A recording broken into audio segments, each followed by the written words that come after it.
All right, so looking at example 4, doing the same things that we've been doing. We're going to fill out this table, and we're going to do that by, let's get a little bit closer here. We're going to do that by coming up with x values. And let's keep it simple by saying, well, since it's 1/2, I don't want any fractions. So what I'm going to do is I'm going to do -2, 0, 2, and 4. So plugging in those values, we can say that y is equal to 1/2, and we start with -2 plus 3. So we're going to take 1/2 of -2. That's 2 times 1, -2 times 1/2, which is -1 plus 3. And -1 plus 3 gives us 2. So our y value there would be 2. Plugging in all the other values that we have, we'd end up with y is equal to 1/2 times 0 plus 3. Now 1/2 times 0 is just going to cancel out, and we're left with y is equal to 3. If we plug in the value of 2, then that's half of 2, which is 1, plus 3, which is going to give us 4.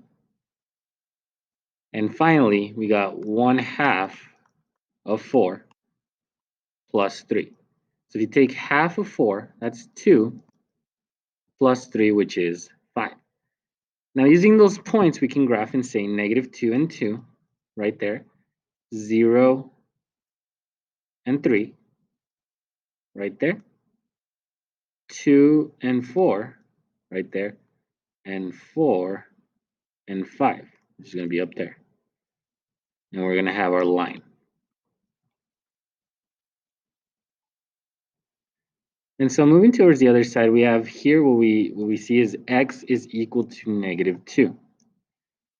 Now, since x is equal to -2, there really isn't going to be anything different. We have -2 for x. Now, our y values can be literally anything that we want, and we'll explain why in a little bit. Just going to go ahead and put negative. I'm just going to go ahead and put -1, 0, 1, and 2. So if we graph this, we have -2 and -1, -2 and 0, -2 and 1, and -2 and 2. So what's happening here is that we're actually creating a vertical line.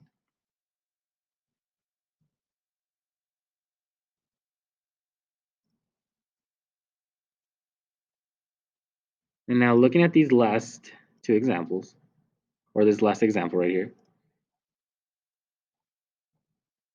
we're not going to fill out the table. All we're going to do is graph it straight out. So with the first one, y equals -2x plus 3. We have a slope of -2 and a y-intercept of 3. So with a y-intercept, we go up to 3. And our slope of -2 tells us that we're going to go down 2 over 1. So down 2 over 1, down 2 over 1, down 2 over 1. On the other side, we have up 2 over 1, up 2 over 1. And there we have our line.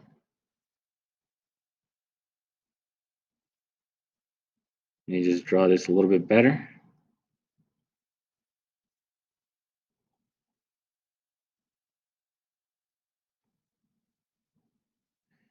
And for the other one of -2x, where our slope is the same, -2, and y-intercept is 0.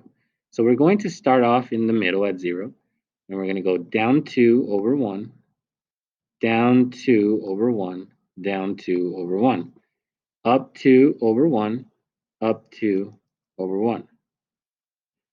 So since they have the same slope, they're actually going to be going in the same direction. Therefore, these lines would be parallel because they'll never meet.